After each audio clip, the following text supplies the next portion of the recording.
Thank you. Xin chào. Thank you very much. Thank you. Well, it's wonderful to be here in Ho Chí Minh City. Please have a seat. I just had the opportunity to visit the Jade Emperor Pagoda.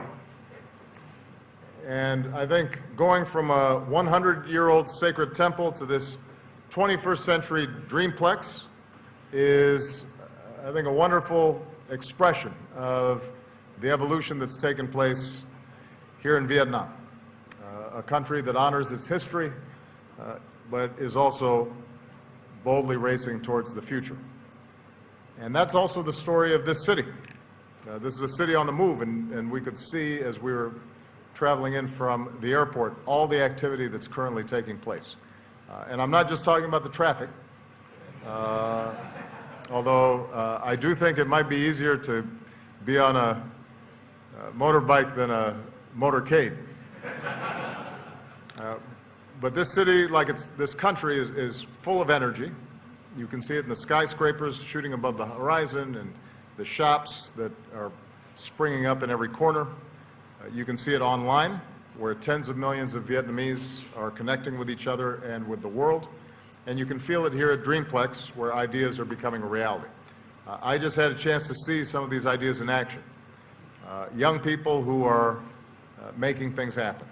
I saw a virtual game that can help people recover from nerve injuries, to a machine that lets you smartphone control a laser cutter, although you have to be careful with the laser cutter where you point it.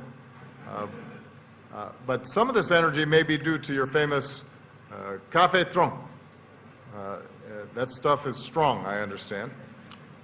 But the real driver of Vietnam's growth and the engine of Ho Chí Minh City is the spirit of entrepreneurship, the spirit that brings us here today. And I see it everywhere I travel all around the world. I meet people, and especially young people, like the three that we're about to meet, who are eager to strike out on their own, start something new, and shape their own destinies. Many want to do more than just create a great new app for a phone. They want to contribute to their communities and help people live better lives. And that's what entrepreneurship is all about. It's building businesses, making a profit, hopefully, but it's also about creating good jobs and developing new products and devising ways to serve others. Entrepreneurship is also the fuel for prosperity that puts rising economies on the path to success. It's what gives young people, like so many of you, the chance to channel your energy and your passion into something that is bigger than yourselves. And it allows us to come across countries and cultures to solve some of the world's greatest challenges. Of course, being an entrepreneur is not easy. It's not easy in the United States. It's not easy here in Vietnam. It's not easy any place in the world. It can be tough to get started. It's hard to access capital. It's hard to get the skills that you need to run a business. You might not always have the mentors and the networks that can help guide you along the way. And it can be especially difficult for women, for others who traditionally are not viewed as being at the center of business life in a country, haven't had all the access to the same opportunities. So we've got to tap all the talent that's out there. Just because you are born poor does not mean you should not be able to start a business. Just because you don't look like the traditional businessman doesn't mean you can't make a great product or deliver a great service. And that's why Dreamplex is so important. It's not only a home for digital entrepreneurs like you, it's also a place where you can share ideas and work together and build a community that supports each other. And incubators like this allow Vietnam, alongside its emphasis on entrepreneurship, to see more startups happening in this country than ever before. Recently, in 1 year alone, the funding for startups doubled in this country. And we're seeing major acquisitions, like Fossil Group's takeover of Misfit Wearables, a Vietnamese company that makes devices like fitness trackers. We're seeing Vietnamese Americans who are coming here to start new ventures. and that shows the strong bond between the United States and Vietnam. And the world is taking notice. A leading global venture capital firm called 500 Startups just launched a $10 million fund here in Ho Chi Minh City. Next month at our Global Entrepreneurship Summit, something that I've been hosting now for several years, I'll welcome 8 Vietnamese entrepreneurs to Silicon Valley so that they can learn from some of the best entrepreneurs and startups and venture capitalists in the world. And your success sends a message to global investors about this country's incredible potential for innovation. Hopefully it also encourages other Vietnamese entrepreneurs to chase that new great idea and start that new company, which will continue to fuel an ever-expanding Vietnamese economy. I'm here today because the United States is committed to being a partner as you grow. With the Peace Corps coming to Vietnam for the first time, our volunteers are going to help more Vietnamese learn English, the language that so often is used in the global economy. With programs like our Young Southeast Asian Leaders Initiative, we're helping give thousands of young people across Vietnam the skills and networks they need to turn their ideas into action. With our U.S. ASEAN Connect initiative, we're matching American investors with Vietnamese entrepreneurs in areas like clean energy. With the Women's Entrepreneurship Center we're going to open here in Vietnam, We Create is what we're going to call it, will help empower the next generation of women business owners. And if we really want to encourage entrepreneurship and innovation, I should mention that we need to move ahead with the Trans-Pacific Partnership, because TPP will not only let us sell more of our goods to each other and bring our economies closer together, it will accelerate economic reforms here in Vietnam, boost your economic competitiveness, open up new markets, not only for large companies, but also for small and medium-sized businesses. It'll raise labor and environmental standards, and it will improve business conditions so that entrepreneurs like you can thrive. So my message to all the entrepreneurs here today is that I believe in you, America believes in you, and we're going to keep investing in your success. Ultimately, it's the inventors and dreamers, people like those that I just met, those that we'll hear from soon, and all of you in the audience who are going to shape Vietnam's future for decades to come. So I'm looking forward to hearing from these outstanding young leaders. Thank you very much. Come on.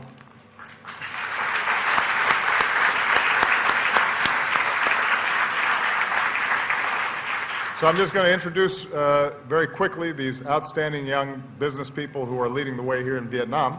We invited them here to give us some of their thoughts about what would make it easier for them to start their businesses and to continue to nurture the startups that they're involved with.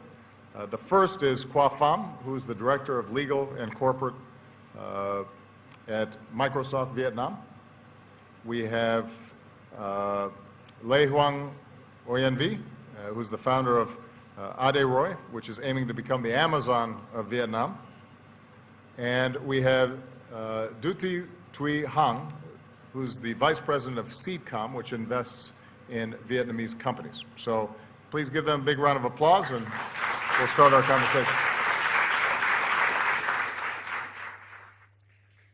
So, Vi, let's start with you and tell us, it sounds like you started being interested in business at a very young age. Good evening, Mr. President, and good evening, everyone. First of all, I'd like to say thank you to the Vietnamese and the U.S. government for organizing such a wonderful event. My name is Vi, and I graduated from Georgetown University in 2009, majoring in finance. Actually, I have had a passion for technology since I was in school. When I was 13, I decided to start my own web design company, and I loved the idea of connecting buyer and seller through an online platform just like eBay or Amazon. But at the moment, I was so young and I couldn't start a formal business. So therefore, after my college graduation, I decided to come back to Vietnam and started Chon.vn. It's an e-marketplace selling fashion items. And luckily, after 5 years, we became one of the top destinations for fashion lovers in Vietnam. And we got acquired by the biggest conglomerate in Vietnam called Vingroup. And right now I'm running Aderoy.com. Basically, we are the Amazon of Vietnam. We sell everything from electronics to even grocery online. And our goal is to bring the safe and high quality products at affordable price to every family in Vietnam.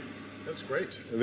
Now, you look very good. Is this some of your fashion that you can sell on online? Is that like you can buy the necklace and the earrings? And They are available on adiro.com. okay. I just wanted to. So if you're looking for, a good deal. Thank you. Excellent. And Hang, you started out as an investor or as an entrepreneur. Now you're an investor as well. Tell us what have been the challenges that you've met, and have there been some special challenges about being a woman entrepreneur and investor here in Vietnam? Thank you, Mr. President. It's my honor to be here as well. And I guess let's take it back a little bit. I came back to Vietnam 5 years ago after 9 years in the States. So America is truly my second home. And when I came back, that was basically because of my very close tie to Vietnam. My family is in here. My hometown is here. I love the people here. Because the environment has been very supporting. I learned a lot from previous generations. And thirdly, because I have seen successful role models here. And that's why I came back. I never thought that being a female entrepreneur would be a disadvantage here in the local market. Because from my experience and observations around the area, I'm very proud to say that in Vietnam, women are treated equally and given a lot of opportunities. So whether we thrive or not, it all starts within ourselves. And we see a lot of women entrepreneurs in the room as well. Chang from Misfit that you just mentioned, she's incredible. Reina, she's not an entrepreneur per se, but she has done a terrific job here in Ho Chi Minh City. We all love her. So if the world is run by women, and I'm hinting the US election this year, it'll be a better place. Like you always say that. I do. So what kind of businesses are you looking to invest in at this point? So Vietnam is among the top exporters of agricultural products in the world. Yet there are a lot of untapped opportunities in agriculture. And it is still a very low-tech, low-productivity sector. And at Seedcom, we worked with a lot of companies across retail, technology, and logistics. But the project that we are most excited about at the moment is in agriculture, Goddard Farm. We apply technology to traditional farming. Very simple stuff like from tracking to automation. And basically, we bring the products all the way to end users at a higher value. So that signals, I guess, the next wave of innovation in Vietnam, where entrepreneurs and investors come together and using technology to tackle very traditional problems in traditional industries. And we're just super excited about it. Excellent. So, you were born here, moved to the States when you were 11, is that right? That's right. And got your education there, worked in Washington, ended up at a very an impressive startup called Microsoft, and so now are here representing Microsoft in Ho Chi Minh City. Tell us about what are the opportunities that Microsoft is seeing, and how you think U.S. companies can most effectively interact with Vietnamese business people and startups and entrepreneurs. Right. Well, welcome to Vietnam, Mr. President. I know it's early morning in Washington, D.C. So I've gotten over the jet lag. I'm glad you're awake. I'm fine. So I returned to Vietnam for the same reason that my parents had when they took me out of Vietnam as a young boy. And that is that they wanted me to have an opportunity for a better life. And we found that in the U.S. And after 35 years living in the U.S., I decided to return to Vietnam to give the same opportunity and to make a difference to the young people of Vietnam. Many of them are sitting here today. And so the way I look at my return is that Microsoft gives me the opportunity to make a difference, to improve lives for people through the use of technology, as well as to accelerate the development of the country through technology by the improvement of their ICT infrastructure. So I see a lot of impressive young entrepreneurs and the spirits of entrepreneurship here in Vietnam. And that's the reason I returned to Vietnam. So, V, you were mentioning how you want to be the Amazon of Vietnam. Tell me about the challenges you have in trying to build a digital platform for commerce here in Vietnam, and what makes it different trying to develop that here than it might be in the United States, where obviously there's more digital platforms and penetration. I'm assuming that, particularly if you want to reach rural areas, that some of the logistical challenges are different. So tell us what has been some of the hardest aspects of building on your vision, and how do you think both the Vietnamese government or the U.S. government or companies that are interested in working with you, or other entrepreneurs, how they can be most helpful? Where do you see the biggest roadblocks? Mr. President, I'm very passionate about building, bringing convenient and modern lifestyle to Vietnamese people.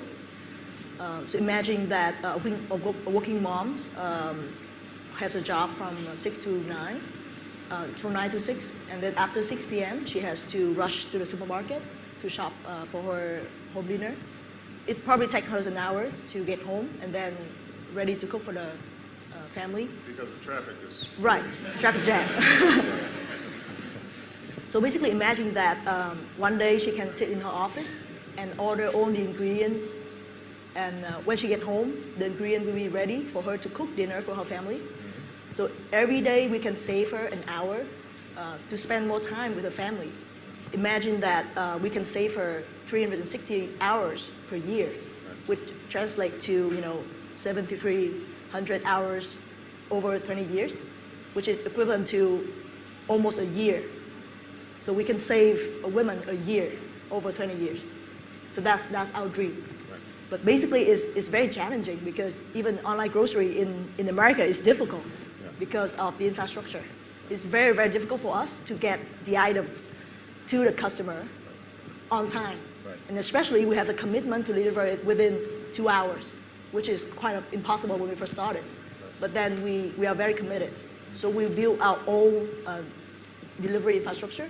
We build our own delivery man. And up to now, I think we have the feeling of it. So we are able to deliver our product as fast as we can to satisfy the customers. So a couple of challenges that I think either the government in Vietnam or the U.S. government can help us is, first is to help us to build up our infrastructure, the logistics, the payments, etc., and bring new technology to Vietnam. So that's always been my dream. Right. So so one of the challenges is just making sure that you have the physical infrastructure so that you can deliver fast enough. But in terms of the digital infrastructure, is that well developed because everybody has a smartphone now? It's much better now because people are getting used to using their smartphone to order things online. 3 years ago, when I first started, it was so difficult to get people online, but now it's very easy. But still, so the operation infrastructure is not there yet. So we need to learn it from successful companies like Amazon, or we need to come up with our own solution in Vietnam, because the street in Vietnam is not the same in the U.S. Right. You understand, right? So we have all the delivery men in motorbike, and they have to know their way around. Right. Yeah, it's very difficult to install GPS for the delivery man. Yeah. And just one last question. In terms of access to capital, typically are startups here self-financed, or are they financed through the banks? Is there enough of a sort of a bank infrastructure for small businesses and medium-sized businesses, or are most entrepreneurs using family savings? Is there venture capital? How are people getting started? Well, that's a very good question. To be honest, I think in Vietnam, it's very difficult to get early funding. Especially, there's not that many venture capital funds here in Vietnam for seed funding and angel investors, very limited. I think most of the investors in Vietnam, they want to invest in companies that have track records, which is quite a challenge for startup in Vietnam. Right. So we have 500 startup here. It's a good news for us. And we hope that in the near future, more venture funds can come to Vietnam, especially from America, to help us grow all the new businesses. Well, I'm trying to do some advertising for you here. Hey, a lot of hopefully good- somebody's right. paying attention back in the United States. Thank you very much. Hang, you were talking about agriculture. Obviously, a large portion of Vietnam is still dependent on basic agricultural and small farmers. Is the goal here for them to be able to move their products to market at a better price and more quickly, or is it that you want to move up the value chain so that there's more processing that's taking place? So it's not just rice or other crops, but it's also the products that are derived from the foodstuffs that are being grown, or is it all of the above? Tell me a little bit more about how you see the opportunity for agriculture to accelerate here in Vietnam. I guess all of the above. Of course, by ourselves, we cannot change the whole industries, but with many investors and entrepreneurs working together, we believe that we can make a positive impact. So as I mentioned, there are two parts in our business. One is to apply more technology in agriculture. Some technology is just very, very simple, using text message, using simple tracking tools, simple automation on the farm, greenhouse, etc. That improves the productivity massively, and that helps directly the farmers to increase their output and, as a result, their income. And secondly, basically have a trusted brand and add more value and bring the products to the end users at a higher price. And obviously, the result of that is also higher income.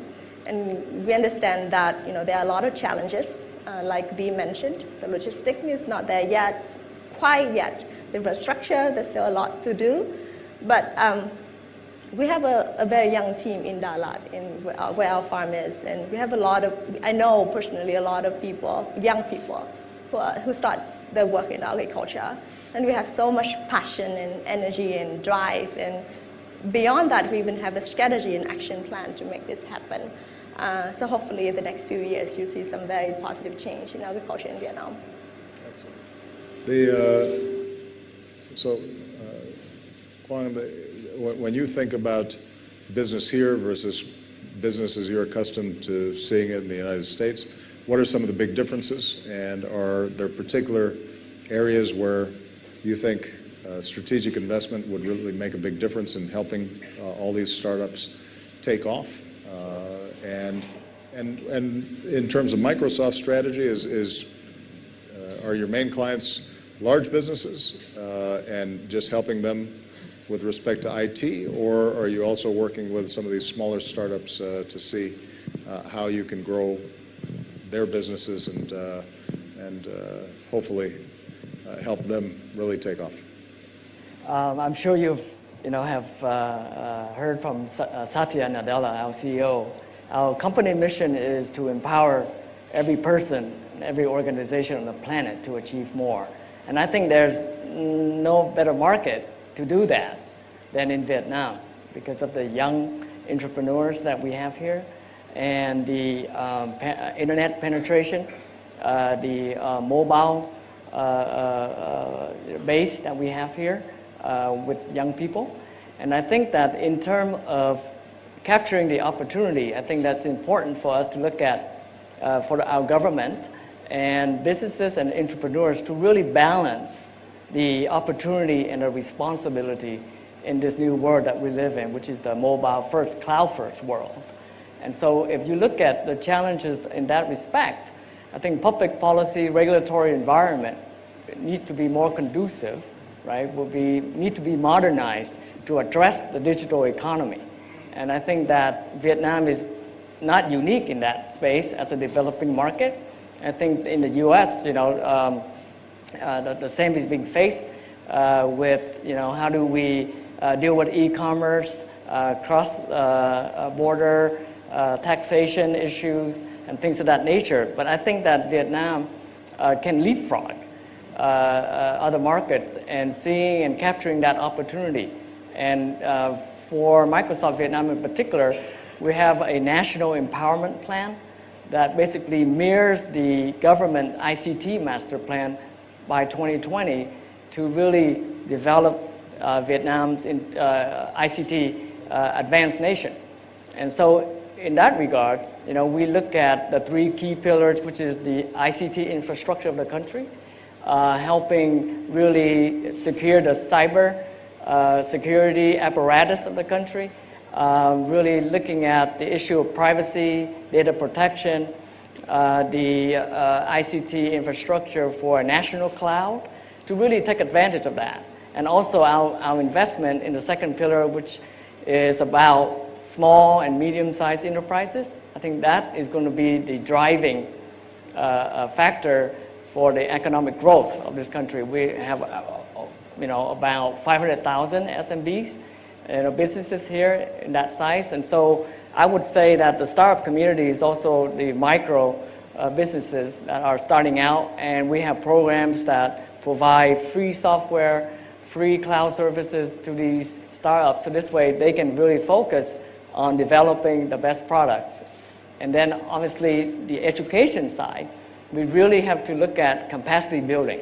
And that is to really help the Vietnamese move from a labor-intensive economy into more of a knowledge economy, knowledge-based economy. And that is really getting them with the right skill set for ICT skill sets. And also, we need to really invest, a bit more on STEM education. And we're doing that and teaching with technology in the classrooms and really doing a lot of these startup community, co-working space, community events to really promote coding, because I think that's very important. And I think you were in KL when we did the Hour of Code, and where you worked with the Prime Minister and coding with the children. I think that's something that we do here annually as well. Yeah. I think that's a great point, and Viv and Hung, maybe you want to talk about this a little bit. Ultimately, what makes startups and entrepreneurs successful is good ideas and the human capital. Obviously, investors are important and infrastructure is important, but the most important thing is people. And when you look at Vietnam right now, it seems as if a culture of entrepreneurship is really beginning to grow. But one of the questions that I always have to ask myself in the United States is whether our education system is equipping our children effectively enough to be able to move forward on their ideas. So you're both very young, so you can still remember what it's like to go to school. For me, I've forgotten, but I will say that when I was going to school, we didn't have computers. Well, you had these big mainframe computers, but you didn't have personal computers. So how do you see the education system here adapting to the needs of this new 21st century economy? Sorry. I still remember taking entrepreneurship classes in the U.S., and I found it so helpful for me to learn about how to write a business plan, how to pitch to investor, how to develop a financial model.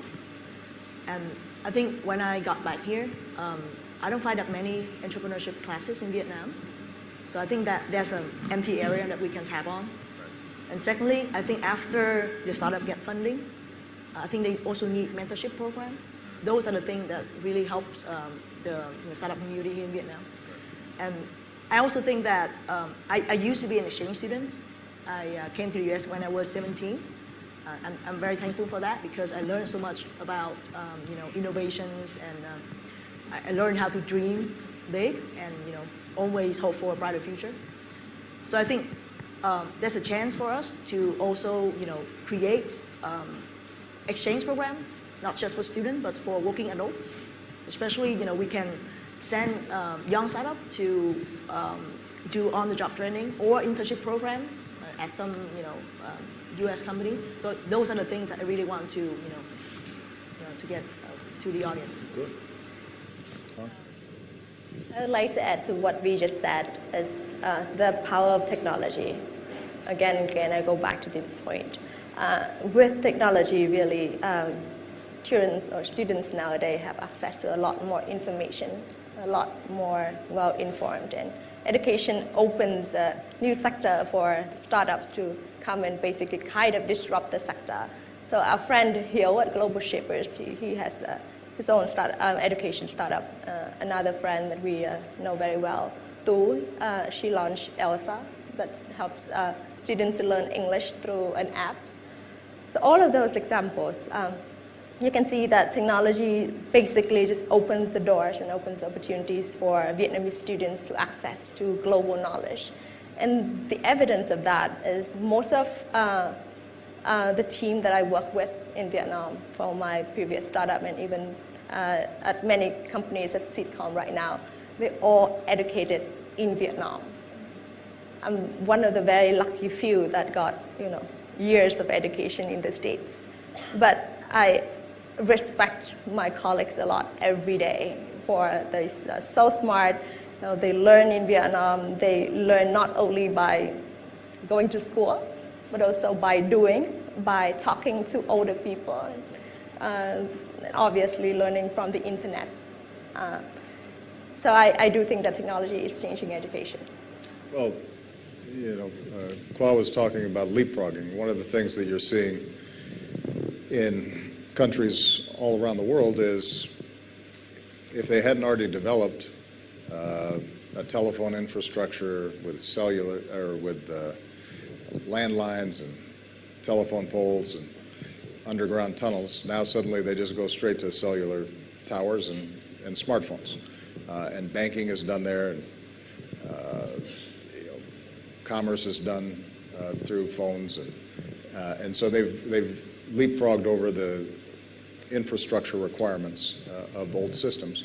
And the same is true with education, right? If done properly, the opportunity for online education that is much cheaper, but is still of high quality, that can accelerate the ability of a child here in Vietnam to learn coding, learn business practices, and so forth, without an expensive education or having to study overseas is hugely important. And with our contribution through the Peace Corps, through entrepreneurship summits, through the sponsorships that we're getting various companies to engage in, our hope is that we'll be able to provide the kind of training to young people that will be incredibly powerful for them in the future.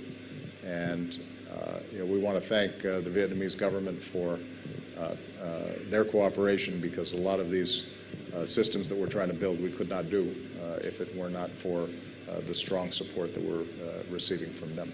But any other closing thoughts that you think either the President of the United States or the President of Vietnam or any of these business leaders here should hear about? Mr. President, let me ask you a question. Oh, sure. The tide has turned. So, when you were a kid, Yeah. Did you dream of becoming president one day? No. I think there's some people who, they had a very clear vision for themselves. I really didn't. I was not as well organized as all of you when I was young.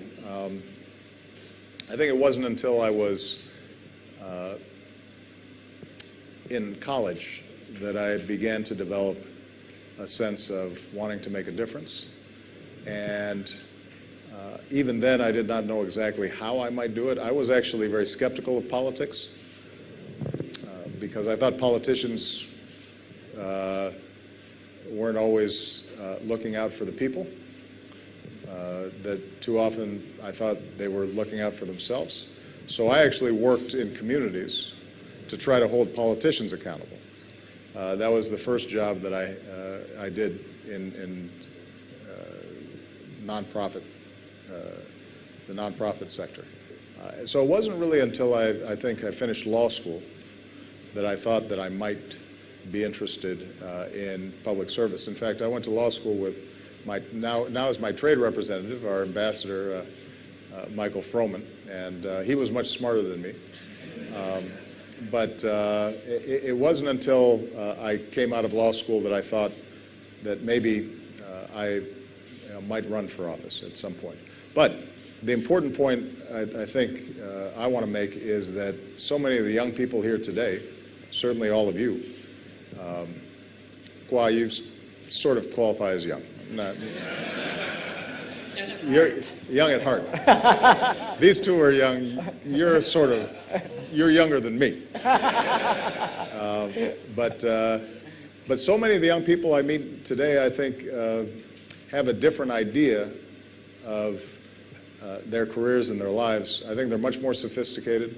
I think the internet has exposed them to a lot more ideas of what they can do. I believe that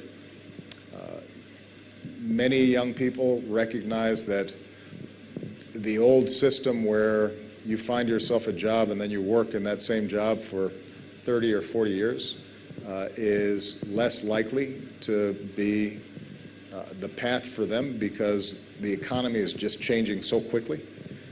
And so I think there's much more interest on the part of all the young people I meet, certainly here in Southeast Asia, in the States, Africa, Europe, wherever I go, to try to make it on their own and to try to find collaborations with groups of people who are interested in the same things they are and to see if they can make it happen. And I think that's a wonderful thing. It's challenging. I think there's one of the well-known rules in Silicon Valley is that if you haven't failed quite a bit, then you're probably not a very good entrepreneur because the first idea you have is not always going to work. And you have to be resilient and to be able to learn from your failures as much as your successes. But I truly believe that this generation is not only being entrepreneurial when it thinks about business, but also entrepreneurial when it thinks about trying to solve social problems, entrepreneurial when it thinks about government and making government more responsive and accountable to ordinary people. And it makes me very hopeful for the future. So, yeah. I guess the entrepreneurial spirit is very much ingrained in Vietnamese people, just like with Americans. And you have seen, and your staff have seen here, the very vibrant startup and business community here in Ho Chi Minh City. Just imagine how much more it can be if there's more exchange of knowledge, of capital, technical know-how between the two countries, US and Vietnam. And on that note, my question for you would be, if your daughter taking a gap year from Harvard College tells you next week that she wants to live in Vietnam for a year, what did you tell her? Well, I would encourage it, but what I've learned is that my daughter Malia will be 18 next month, and she already doesn't listen to me whatever I say. So, so if you want her to come to Vietnam, I shouldn't be the one to tell her. Maybe you should tell her. Yeah, absolutely. But certainly, I would recommend students from the States to come and study here as much as I'm encouraging Vietnamese students to come study in the United States. Young people are going to be living in an interconnected world, in a global marketplace. And every business has to think globally, even small businesses. You know, if you have a good product today, you can reach billions of people if you have a good strategy, you have good marketing, you can handle the logistics. And so the barriers to entry that used to exist where only a Boeing or a GE or a very large company could operate in Vietnam is no longer true. And the same is true for small businesses here in Vietnam. If you have an interesting product that is unique and perhaps is very common in Vietnam, but nobody knows about in the United States, oftentimes some of the best ways to start a business is to take something that is very popular one place, but is unknown someplace else, and be the first person to sell that product in another country. So I think part of the education that young people have to have is to understand other cultures and understand other markets. If you're lucky enough to be able to travel, then that's one way to do it. But one of the wonderful things about the internet is it gives you an opportunity to learn about another place, even if you can't set foot there. So that's something that I continually emphasize. So, all right, last Sure. question or comment. All right. I have a question. You, in your opening remarks, you mentioned about TPP, and we didn't have a chance to talk about that. And so TPP is considered a 21st century trade agreement, dealing directly with the digital economy. Talking about the rules of law expanding to security and privacy, and also cross-border data flow. TPP is very important to Vietnam, and I know that the Vietnamese business community supports it. And as an employee of Microsoft, I can reaffirm that our company supports TPP. As we look at the latest report published by the U.S. International Trade Commission that indicates that fully implemented TPP would bring about $57 billion into the U.S. economy. But currently the U.S. American politics is sort of turning against TPP. So I'd like to hear from you is what do you think is going to be, what it takes to pass TPP in Washington, D.C., and what will you do in your power to make that happen? Well, it's a great question. And first of all, just to describe why TPP is so important. What TPP does is it takes 12 countries along the Asia-Pacific region that represent a huge portion of the entire world marketplace. And it says, we're going to create standards for trade and commerce that are fair, that create a level playing field, that have high standards, that encourage rule of law, that encourage protection of intellectual property. So if V or Hong come up with a great idea, somebody's not just going to steal it off the internet, but the work that they put in is protected. That has strong environmental provisions so that countries can't just take advantage of no environmental protection to undercut competitors who are following more responsible environmental practices. And not only do all the countries who are participating stand to gain from increased trade, but Vietnam in particular, I think economists who have studied it believe would be one of the biggest beneficiaries. From the United States perspective, it's a common sense thing to do because, frankly, our markets are already more open than many of the markets of the countries that are signing up.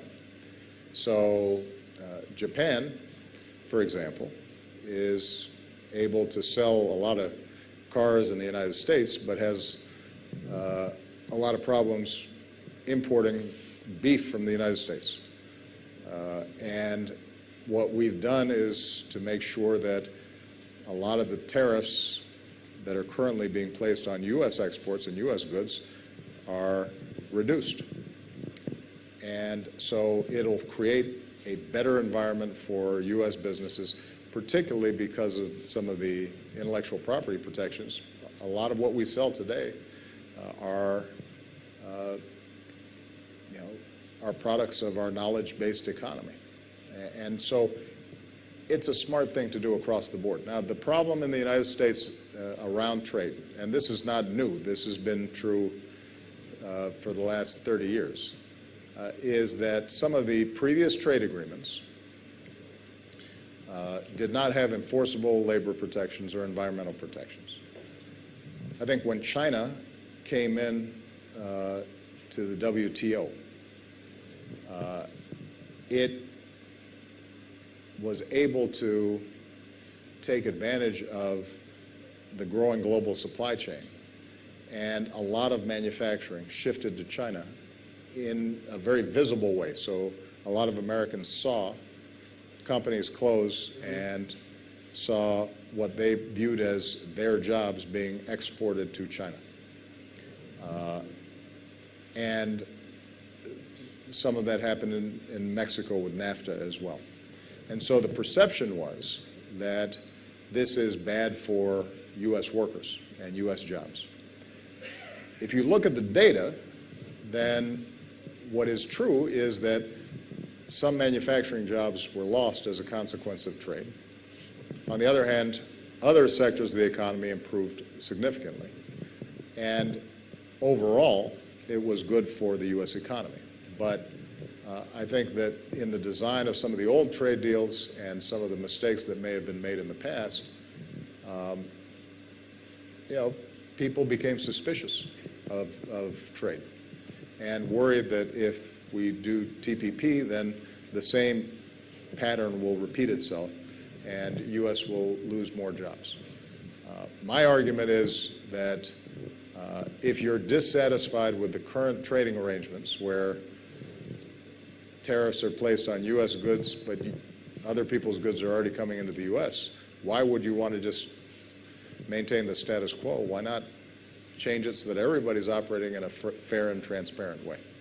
And the good news is that the majority of Americans still believe in trade and still believe that it's good for our economy. The bad news is politics in the United States is not always, how would I put it, reasonable. That's the word I'm looking for. But I'm confident that we're going to be able to get it done because in the past, when we've negotiated trade deals, even though there's a lot of opposition, at the end of the day, we end up getting it done. Keep in mind that we negotiated a very big free trade agreement with Korea, and even though the Bush administration negotiated it, he didn't get it passed. When I came into office, one of the first things we did was we worked with Korea.